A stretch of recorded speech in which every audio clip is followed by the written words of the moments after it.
Akhir-akhir ini cukup banyak komen yang masuk yang kurang lebih isinya mengatakan bahwa hal yang saya kenalkan, mau teori, mau bahan yang saya kenalkan, itu ketika dicoba tidak memberikan hasil yang sesuai.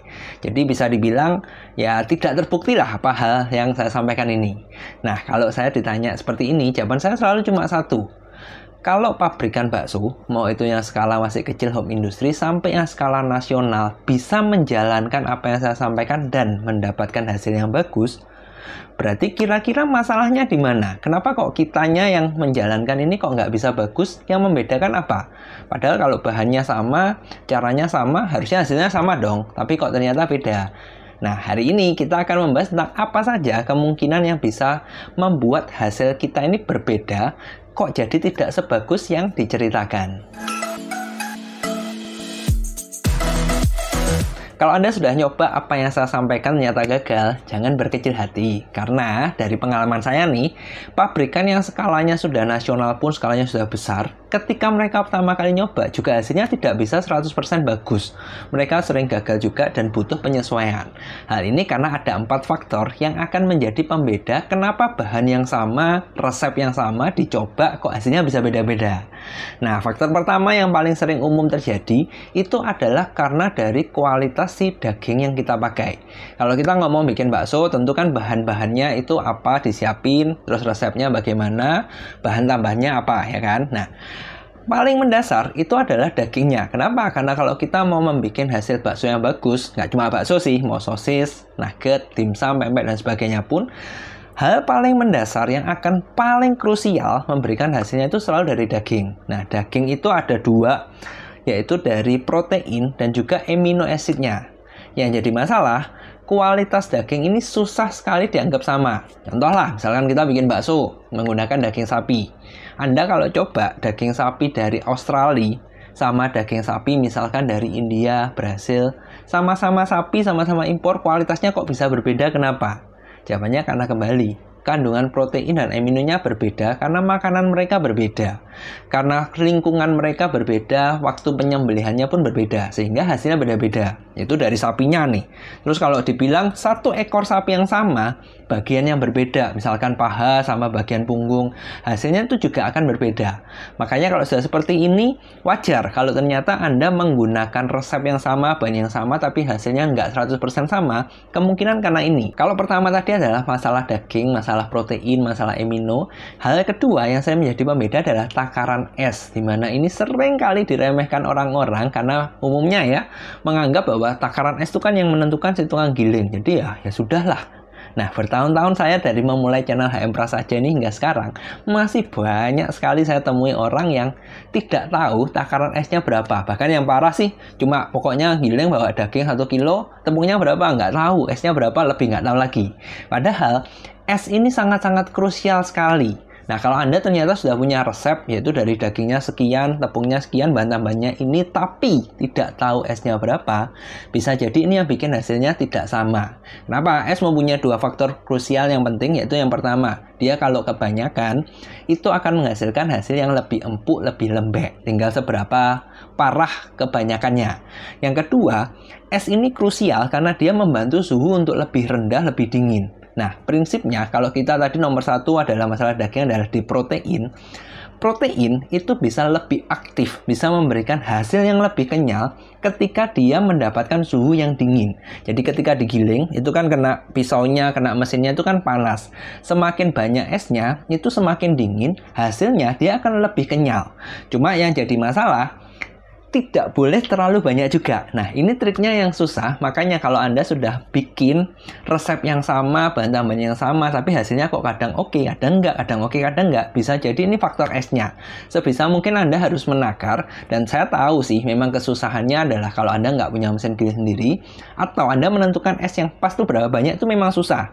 Kenapa? Karena kembali ke faktor nomor 1 tadi, daging, kualitas daging Anda itu juga menentukan seberapa banyak es yang bisa Anda pakai. Kalau saya ditanya harus berapa sih takaran esnya, itu susah dijawab karena saya perlu tahu keseluruhan resep Anda seperti gimana, jenis daging yang Anda pakai, grade-nya apa.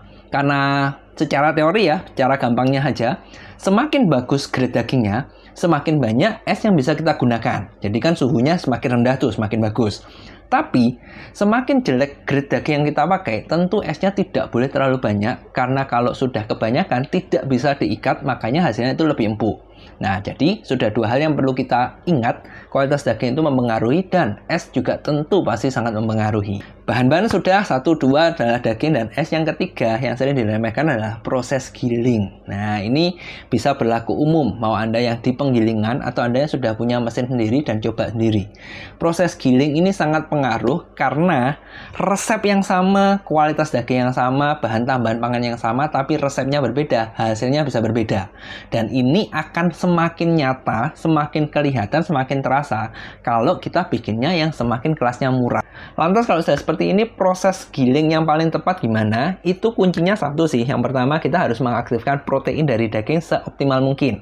Sehingga tahapan awal, idealnya adalah Anda giling dulu dagingnya plus fosfat, entah itu dari STPP, Wendapos, terus Anda tambahkan dengan garam dan sedikit es, Anda giling supaya itu larut tersebar semua dan mengaktifkan protein dari daging. Setelah itu terekstraksi sempurna, aktifnya lebih bagus, Anda bisa masukkan bahan tambahan yang lain plus bumbu-bumbu. Sudah, ketika itu yang terakhir ketiga, itu baru Anda masukkan tepung dan juga esnya.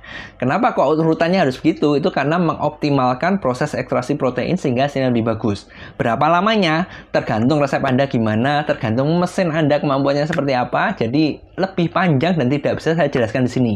Kalau Anda tertarik, silakan konsultasi saja, saya ada tim, Anda bisa kontak mereka, nomornya akan saya cantumkan di deskripsi. Kalau Anda nonton ini bukan dari YouTube, biasanya di akhir video juga ada nomor mereka.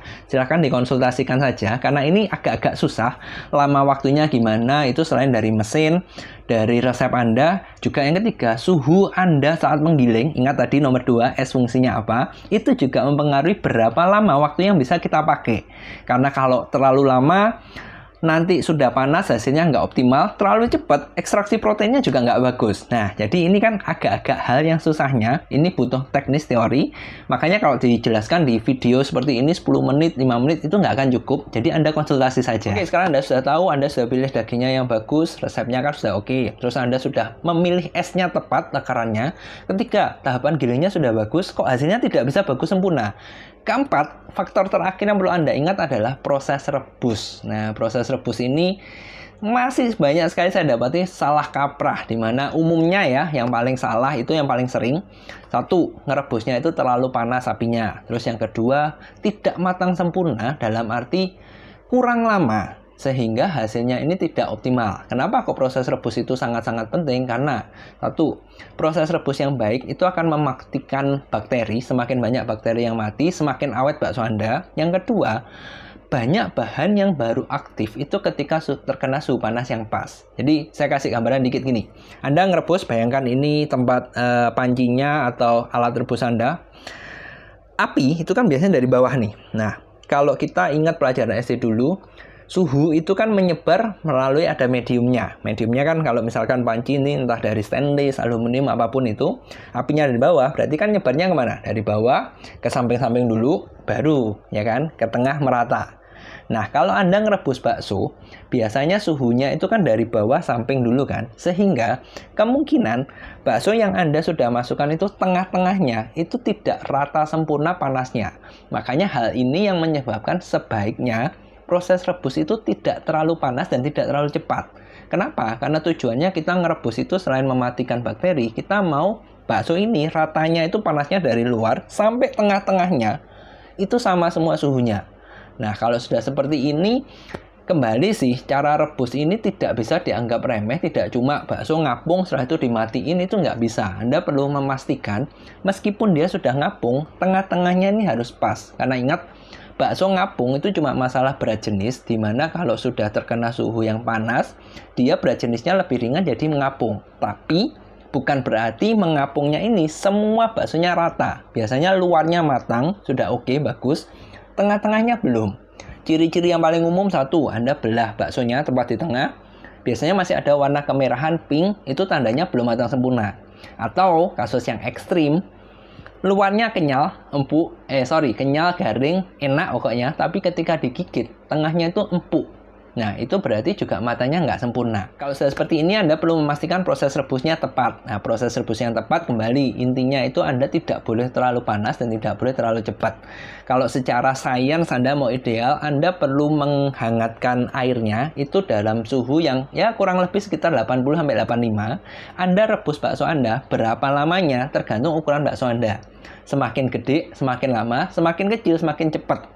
Di sana Anda perlu tes berapa menitnya, kan tergantung ukuran Anda. Anda bisa ambil sampelnya, jadi ketika sudah direbus semua, sudah mengapung semua, Anda tetap rebus sebentar. Jadi jangan setelah ngapung Anda ambil, itu belum. Anda rebus sebentar lagi, beberapa menit, Anda ambil beberapa biji. 2-3 biji, belah tepat di tengah, masih ada warna kemerahan nggak? Kalau sudah nggak ada warna kemerahan, nggak ada warna pink, berarti itu sudah selesai. Anda boleh finish, Anda boleh matikan, Anda angin-anginkan. Tapi, kalau ternyata masih ada kemerahan, ada warna pink, berarti ini Anda masih perlu ngerebus lagi beberapa menit. Kembali berapa lamanya tergantung ukuran bakso Anda dan tergantung suhunya. Ingat, pastikan jangan terlalu cepat dan juga jangan sampai mendidih. Kalau Anda lihat airnya mulai bergelembung, berbuih, itu biasanya tandanya terlalu panas. Jangan-jangan nanti hasil matangnya tidak merata dan juga resiko yang terburuk, bakso Anda bisa-bisa pecah. Makanya ini juga agak susah. Ketiga dan keempat, masalah proses, masalah rebus ini agak susah. Kalau Anda masih bingung, silahkan konsultasi saja.